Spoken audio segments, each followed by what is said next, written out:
Good afternoon, everyone. My name is Linda Johnson LeBlanc, and I'm the Marketing Director for Judson Press. Thank you all for joining us for Leadership with Questions. Now, before I introduce our presenters for today, I have a couple of quick notes about our webinar. First, if this is your first webinar with Judson Press, you should know that your voices are going to be muted. During the presentation, you can type in your questions using the chat or the question area of the application panel. Second, we are recording this presentation, and afterward you will receive a link to the PowerPoint along with notes for your review. And now I'm pleased to introduce to some and to present to others our facilitators for today, Dan and William Griffith.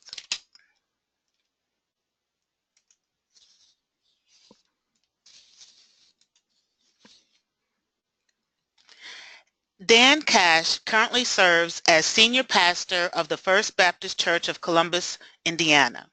He has over 25 years in pastoral and regional ministry. Dan's also served as an area resource minister with the American Baptist Churches of Indiana and Kentucky for 8 years, consulting with churches and facilitating pastoral leadership groups. He continues to teach a course on leadership through the Church Leadership Institute of American Baptist Churches, Indiana and Kentucky. William Griffith is a retired hospice chaplain, having been on the staff at Hospice of the Valley in Phoenix, Arizona, and Hospice of South Central Indiana. A 35-year veteran of pastoral ministry, Bill holds a Doctor of Ministry and a Master of Divinity degree. His studies have focused on grief recovery, pastoral counseling, and preaching. Dr. Griffith is also the author of the Judson Press book, More Than a Parting Prayer, Lessons in Caregiving for the Dying. He's available for conferences, seminars, or workshops to address the issues of grief and caregiving for the dying. You can visit his website at www.williamgriffithbooks.com or contact him at his email address, williamgriffith@aol.com. Bill and Dan have a new book titled 8 Questions Jesus Asked, Discipleship for Leaders, and this webinar covers some of the many valuable nuggets or insights contained in the book. And now I'm pleased to turn over the webinar to our facilitators for today, Bill and Dan. We are glad to have you join us for this webinar as we look at leadership and discipleship from the perspective of asking questions. I want to welcome you too. You know, we live in a culture that yearns for leaders who have answers, preferably all the answers. This is true whether we're talking about the church, the business community, a nonprofit organization, or even our family and household dynamics. It's a world of rapid and discontinuous change, where our prior experiences do not always prepare us for the challenges we're facing today. Perhaps you felt that pressure as a leader to provide all the answers. What if instead of thinking you had to know all the answers, you used questions to help your group arrive at an answer? What if you rejected the idea of a leader as the expert and instead worked as a leader among the class, the group, or congregation, helping them discover and arrive at an answer together? Our book, 8 Questions Jesus Asked, is all about questions and how they shape leadership and discipleship. When you look at that word question, it's easy to locate its root. The root word is, of course, quest. So what is a quest? To be on a quest is to be about discovery. A quest is literally a journey of discovery. That pioneer or adventuresome spirit that resides within many of us is the fuel for a quest. So whether we set out to discover a new hobby, or the cure for a disease, or information related to planning a successful family vacation, quests can engage us and change us throughout our lives. The same might be said of a good question. Like a question helps us discover. It unlocks imagination and releases us from the paralysis or stagnation of not knowing what to do next. Questions, like a quest, move us to discover something we've not known or experienced. A good question, like a quest, can lead us to new possibilities, new outcomes, and even new ideas. In our book, we illustrate how questions come in many types and how each might lead to unexpected discovery. Consider the story of little Billy, who asked his mom one day, "Mom, where did I come from?" Mom decided the time had come, so she did her best to explain the birds and the bees to him. Billy listened. When she finished, he said, That's real interesting, Mom, but what I want to know is my friend Tommy came from Pittsburgh. Where did I come from?" Mom would have been wise to ask a question for clarification. The Bible is filled with questions. God often used questions to help persons move forward. In the Garden of Eden, God asked Adam and Eve, "Where are you? And who told you that you're naked?" We submit that God didn't ask these questions because God didn't know the answers, but rather used the questions to cause Adam and Eve to reflect on their actions. In 1 Kings 19, God asks the prophet Elijah a question. He asks, "What are you doing here?" Elijah is hiding out in a cave after a confrontation with Ahab and Jezebel. And the obvious answer is, "I'm hiding in a cave." But God's question invites something beyond the obvious, a deeper response from Elijah. Jesus used questions too. The first recorded words of Jesus were a question. What was the question? His first words were a question directed to his parents, Mary and Joseph. He asked, "Did you not know that I must be in my Father's house?" He was 12 years old at the time. And over the 3 years of his public ministry, the Gospels record that Jesus asked 306 more questions. In our book, we've selected 8 of those questions, which enable us to focus on the important part questioning played in Jesus' leadership skills and in the teaching of his disciples.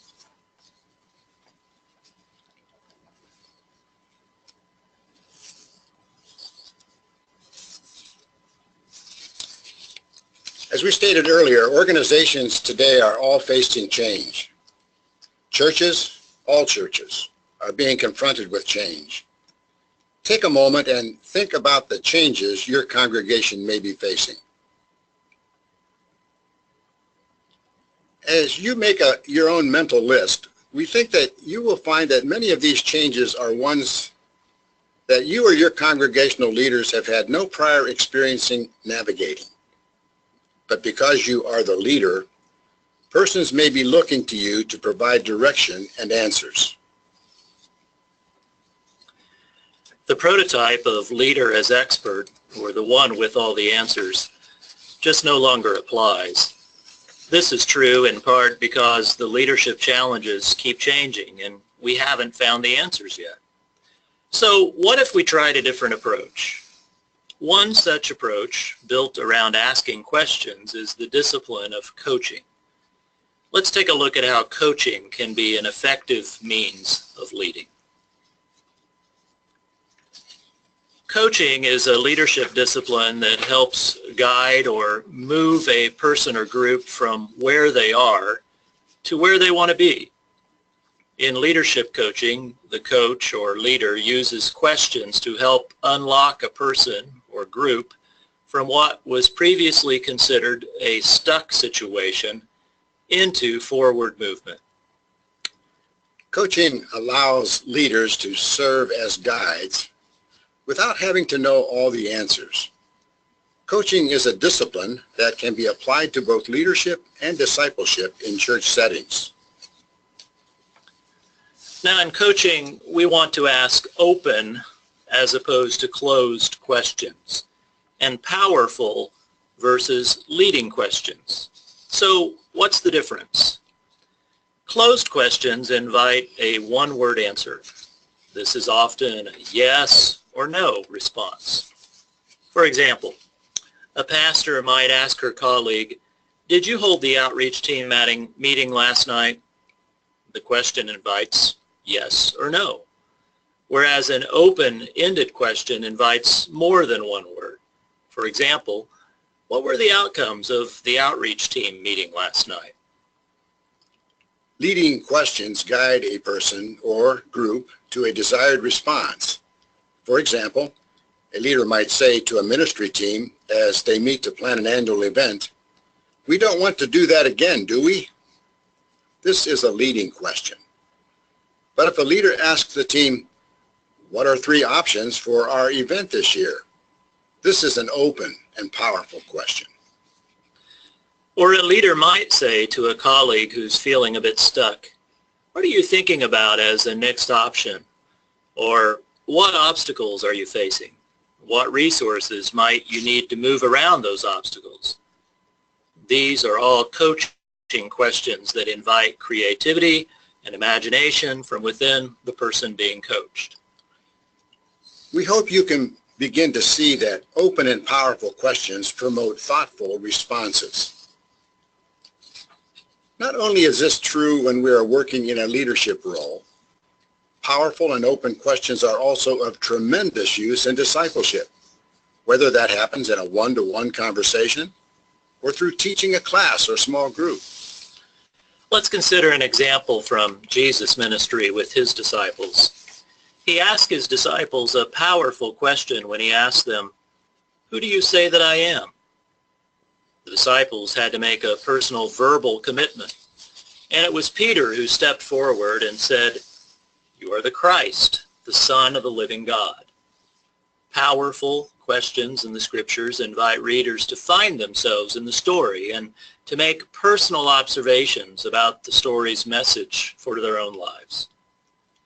If you are leading a small group Bible study, an example of a powerful question that invites a deeper and more thoughtful response might be, "What character do you most identify with in this narrative, and why?" You might be surprised at where that question will take your discussion.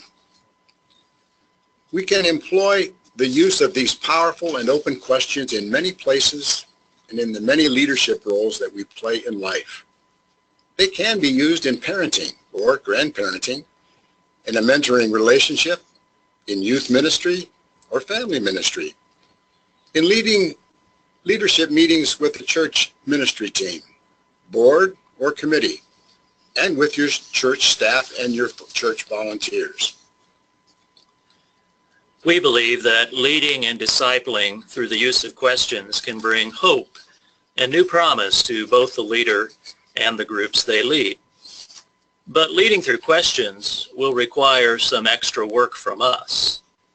Work like preparation, that is, planning ahead, reflection, or being open to God's direction, flexibility, letting go of our own predetermined outcomes, and faith, the belief that God is in the midst of the group, working through the people. These are all key elements to this type of leadership. So we would remind you that leadership is not an activity we engage in separate from our other work. Leadership is part of all of our work. We see this in the life of Jesus, and particularly in the questions he asked. He was always leading people, often through the use of questions, as he encountered and interacted with them. Let's review then a few of the key items that we've covered to this point when it comes to using questions in leadership and discipleship. It's hard to have all the answers in a time of rapid and discontinuous change. Questions help unlock our thinking, release our imagination, and move us forward. Coaching is a type of leadership that utilizes questions.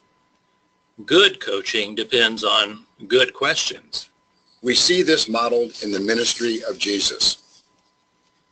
In our book, we have chosen 8 of Jesus' questions to invite the reader to examine with us. We feel like these 8 questions are representative of the breadth and scope of Jesus' ministry, and that they will connect with both leaders and disciples today who are themselves facing leadership and faith challenges. This book can be read alone or used with a small group. Each chapter is rooted in a scripture passage from which a question emerges. We examine the question in its context, but also invite the reader to relate to the story and look for the implications for life and leadership that can be uncovered within it. Questions for discussion and reflection, such as, with whom do I most identify in this story? Or, what is it about the story's message that speaks to my life? Are included at the close of each chapter. Additional leadership resources can be found within the appendices of the book. Here is the list of questions. 1. Do you want to get well? Who touched my clothes? What do you want me to do for you? Do you also wish to go away? Are you still sleeping and resting? Do you believe this? Do you love me more than these? What then did you go out to see? In Jesus' question, do you want to get well? We believe the reader may relate to the feeling of being stuck, either personally or professionally. By reflecting on this question, you are encouraged to identify barriers as well as creative ways forward. You are asked to put yourself in the story and to engage in some thoughtful self-examination. You also are invited to see the life and leadership implications of this question in congregational life, current social issues, and your own personal circumstances. Jesus' question, who touched my clothes, leads us to consider the role of interruptions in our leadership and ministry. By examining how Jesus handles a sequence of interruption, taking time to value each person involved, you're invited to consider your own personal tendencies when it comes to being interrupted. Exposure to the concept of the emotional intelligence quotient will offer you a basis from which to become aware of and manage both yourself and your response to those whom you lead. Jesus' question, what do you want me to do for you, appears twice in a passage from Mark's Gospel, chapter 10. It's a narrative that reveals that leadership is so much more than a position, and that leaders are often in positions where others make requests of them. Because this is true, leaders need to learn how to listen to the reason behind such requests. Learning from a good mentor is one implication of this, as is understanding the authority of leadership and position and when and how to use it. We think everyone at one time or another can relate to this question Jesus asks. Do you also wish to go away? It's a question of commitment, and whether we hear it as a disciple being asked to make a commitment to Christ and Christ-like living, or as a leader faced with a challenging opportunity, this question challenges our resolve to be all in. The question also reveals that those whom we lead are so often watching us and our commitment before determining their own level of participation. We think it's an important question in the life of any disciple and every leader. Jesus' question, are you still sleeping and resting, is taken from the scene at the Garden of Gethsemane. This was a place of retreat for Jesus and his disciples. All leaders need places of retreat and groups who will support them. The message of Gethsemane, however, is also one of submission. Jesus submits to the Father's will. This question helps us grapple with our submission as leaders and disciples. Do you believe this? Is a simple but powerful question. Jesus asks it of Lazarus' sisters in John 11 when he arrives after their brother's death? It's a question that calls forth the threads of the fabric of faith, and it asks us to make a choice to get an answer. In our reflection on this question, we suggest that leaders often see and know what those whom they lead may have yet to realize. We see potential and possibility. Just as Jesus met these sisters where they were and called them forward in their faith, a leader will do the same, resisting the temptation to offer that quick fix and staying with the group or individual in the longer journey of discipleship and leadership. Simon Peter is a fascinating leader to study. We often see parts of ourselves in his raw humanity and open and honest response. When Jesus finds him having gone back to his familiar life of fishing and asks him not once, but 3 times, "Do you love me more than these?" we can feel Peter's pain and anguish. The path of leadership and discipleship is often one that meanders, taking 3 steps forward and 2 back as it moves along.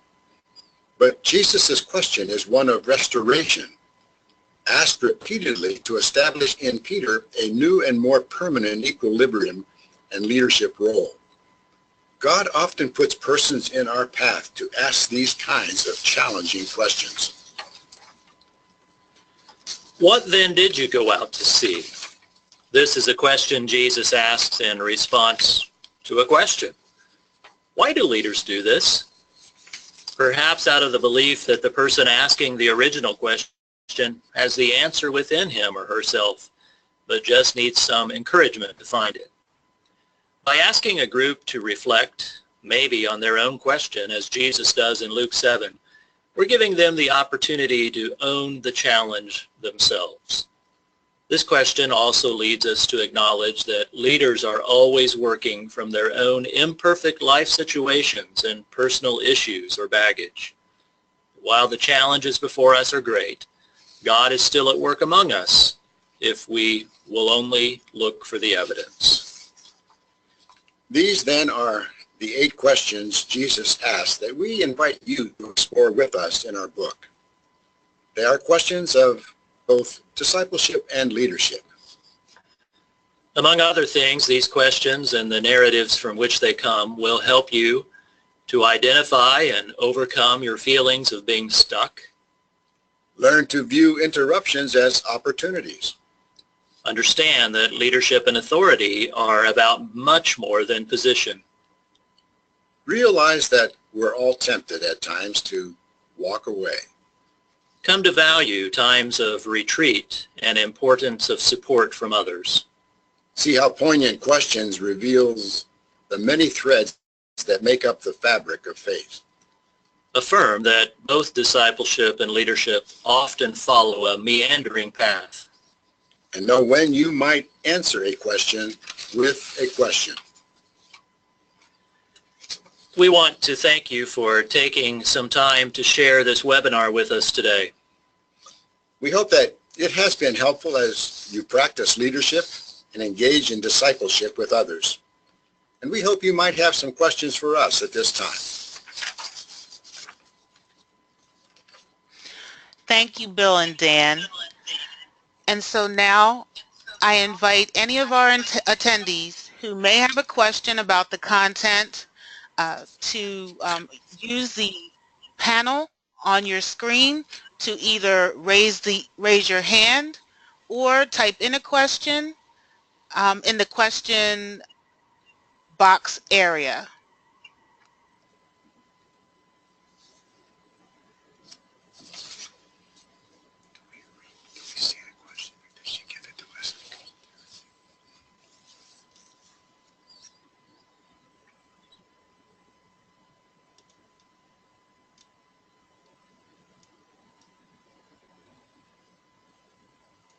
I don't see anyone that has a question, but maybe someone has a comment. I can open up the line for you to talk directly with Bill and Dan.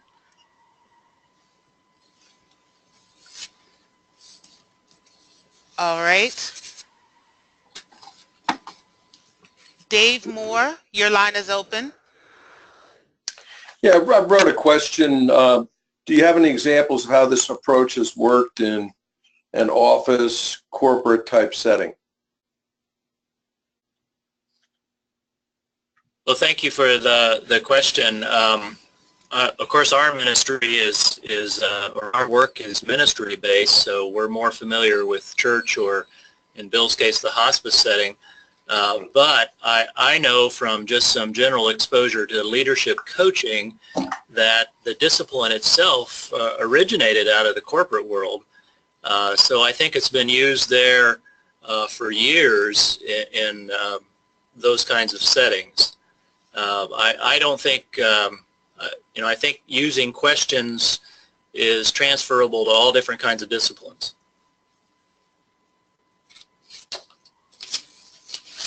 Thank you, Dave. Thanks.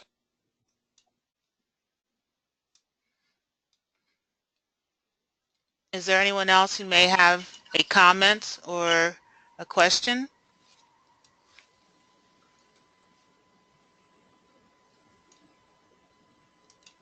Hi, Philip. The line is open for you.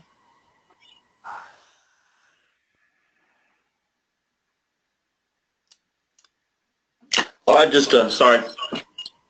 I had just put in the question, does it work regardless of the size of church that you're employing this method in?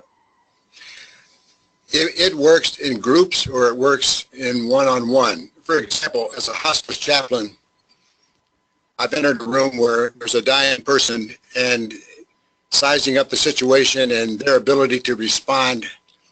I would sit by their bedside and ask them an open-ended question, one-on-one, that would allow them to share with me where they were. And the question I like to ask most often was, when you're here all by yourself, what do you think about? You see how open that is? I have no idea what's going to be said. And therefore, that person knows I'm willing to listen to whatever they might be thinking about, and enables me to understand them better because it was open-ended. Instead of saying, are you feeling okay today? And you get a positive response or a minimal response. They work one-on-one or they work in groups. If I can follow up on that, Philip, I think regardless of church size, all churches today are in that place where we need creativity as we approach challenges, some of those adaptive challenges we spoke about in the webinar. And creativity can be unleashed in any size group with the right questions. So yeah, I think it's across the board in terms of size. Just to piggyback on that, I do have one person who's contacted me regarding the book who is leading a group of 5 men in a Bible study this Lenten season with the book. And I've gotten back some very fine feedback into how these 5 men are interacting with each other and growing in their experience of not only understanding the scriptures, but understanding each other by the questions they're asking.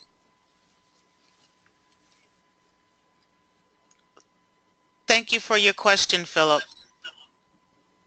Thank you. We have a question, a typed-in question that states, is there a format other than face-to-face, such as Bible study at church, you have experimented with?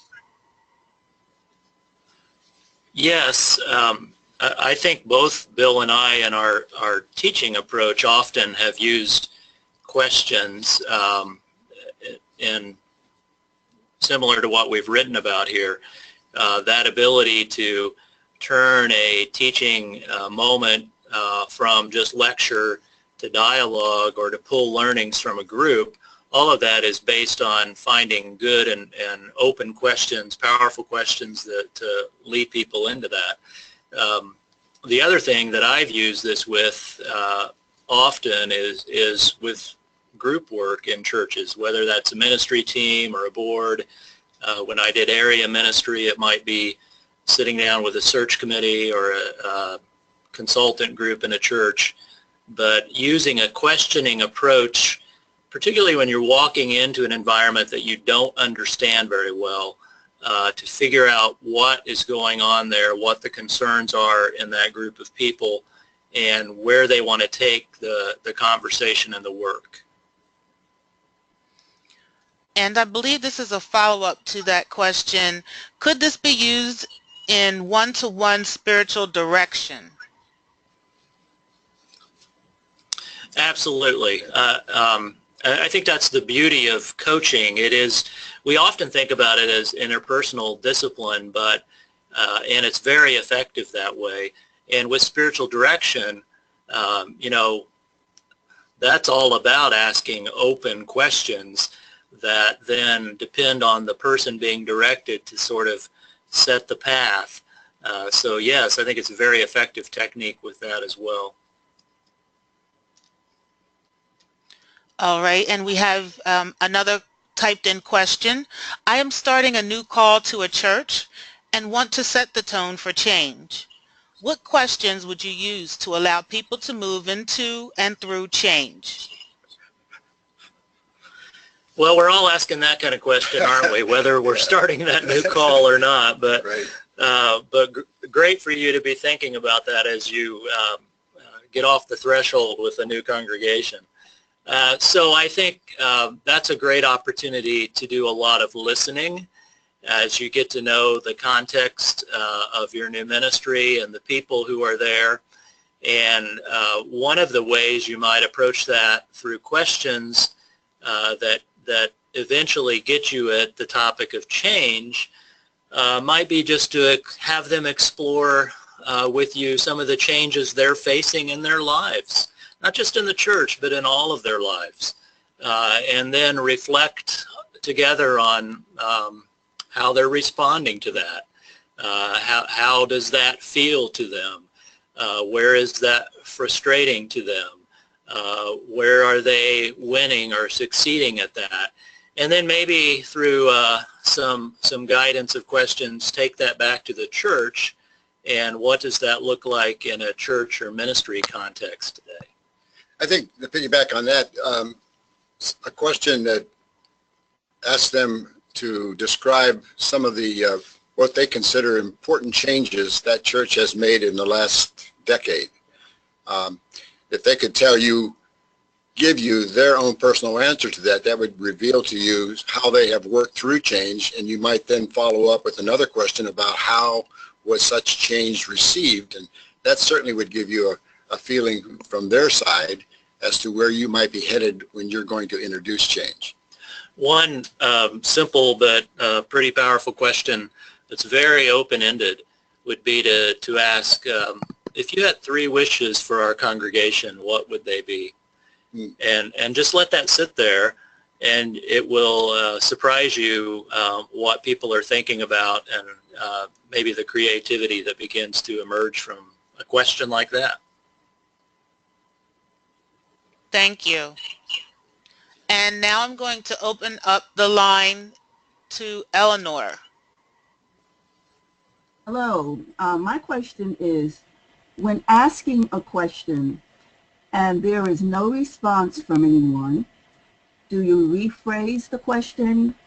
Do you give more time for contemplation, or do you select someone to answer? I think I would attempt to rephrase and ask it a different way, and even up front say, let me say that a little differently, and express it in a roundabout way that might give them a better feeling for what you were intending, because they may have misunderstood something you said, and you may not have made it as clear as you thought you did. And by asking it again, you may hit on that one point that registers with someone so they can respond. If you get no response after that, you might ask a question, what is behind the silence that you can't seem to want to deal with that question? Is it an unfair question that I'm asking, or is there something different that I should know about?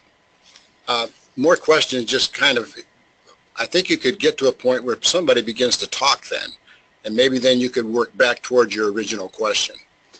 You've asked a really good question, Eleanor. I appreciate the way you phrased it. and I'm in full agreement with Bill's answer there. The one thing I would add is don't be afraid of the silence. You know, sometimes silence feels a lot longer to us when we're asking the question than it really is. So don't move away to another question too soon. Sometimes people are just using the silence to kind of process what they're thinking about. Thank you. Thank you for your question, Eleanor.